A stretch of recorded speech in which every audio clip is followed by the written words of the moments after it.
Boa noite, a TV Liberal está no ar. Olha, na época, Brasil e França estreitavam relações. Aqui em Belém, o filme O Pequeno Príncipe estava em cartaz. O ano era 1976, uma data histórica para o telejornalismo na Amazônia. E foi uma voz feminina que anunciou oficialmente o surgimento da TV Liberal. O assunto do dia 27 de abril, aqui na capital. Eu sentia os meus cabelos arrepiados, eu tremia inteira de chacoalhar. Belém parou, foi um acontecimento, né? A festa de inauguração reuniu personalidades, autoridades, entre elas o ministro das Comunicações. E Vera Cascais tinha apenas 17 anos. Precisei, inclusive, de autorização de juiz, de pai. A minha mãe com o pé atrás, sabe como é, né? Mãe, meu pai fazia telenovela e amava o rádio. E ele foi um grande incentivador. Depois do Boa Noite, Vera passou a dar bom dia e até boa tarde nos telejornais do Canal 7 durante 5 anos. E ao contrário do que se imagina, que na época não houvesse produção regional, havia muito, porque a Globo não segurava o horário inteiro, né? Então a gente tinha sempre como inserir programas locais. Tinha o show do Pierre. O dono de outra voz marcante na história da TV Liberal já chegava assim. 15 para as 8. Está no ar o Jornal Nacional, edição local. Francisco César era o astro do Jornal Nacional local. Até hoje, 45 anos depois, em toda parte que eu vou, o pessoal, pelo menos da minha geração, não é? Me chama de astro, carinhosamente. A ideia foi do Rômulo Maiorana e fazia uma referência a outro Francisco, o Cuoco, que interpretava o astro na novela da TV Globo nos anos 70. Mas o nosso Sérgio Chapelin também dividiu a bancada com os colegas de outros telejornais da casa.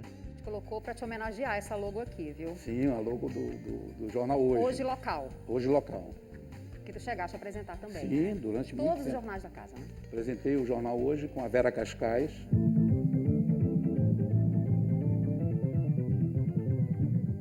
Fazer a TV era completamente diferente de hoje. Nós tínhamos, às vezes, uma foto tirada de um jornal. Então a gente tinha que apelar para a criatividade para não ser um jornal blá blá blá o dia inteiro. Um trabalho braçal e desafiador para manter o telespectador bem informado. A emissora ainda não tinha arquivos para ajudar a cobrir as reportagens. Os equipamentos eram pesados e aquela colinha para o apresentador só viria muito tempo depois. Então era ler o texto e levantar a cabeça, e ler o texto e levantar a cabeça. E nessas, muita gente desistiu, que acontecia de levantar a cabeça e depois baixar e dizer onde eu estava. Francisco tinha um truque. O pessoal do jornalismo fazia uma cabeça no texto pequena e eu memorizava as cabeças. As cabeças são textos lidos pelos apresentadores para dar uma notícia.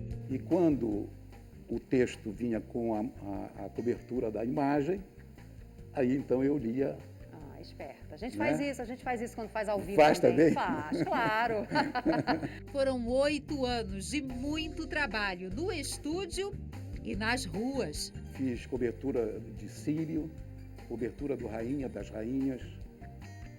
A primeira cobertura externa da TV Liberal eu fiz lá na Ceasa, na feira agropecuária. Todo mundo tratava a gente muito bem. Eu criei uma história minha a partir da TV Liberal. Foi aqui que tudo começou, né? Foi aqui que tudo começou. Eu fiz uma carreira, eu acho que razoável, na área de comunicação, mas tudo nasceu aqui. Se hoje tu estivesses apresentando um telejornal, que notícia te daria mais prazer antes do Boa Noite? Acabou a pandemia. Essa, sem dúvida, seria a notícia que eu gostaria, se eu não pudesse dar, de ouvir, sabe? Francisco, naquela época tudo era muito diferente, os apresentadores ficavam sentadinhos com papel na mão, mas eu queria ver o Francisco César em ação hoje. Topa esse desafio? Claro. Olá, boa noite. O Jornal Liberal, segunda edição desta terça-feira, 27 de abril, aniversário da TV Liberal, está no ar. Veja os destaques de hoje. Contratado.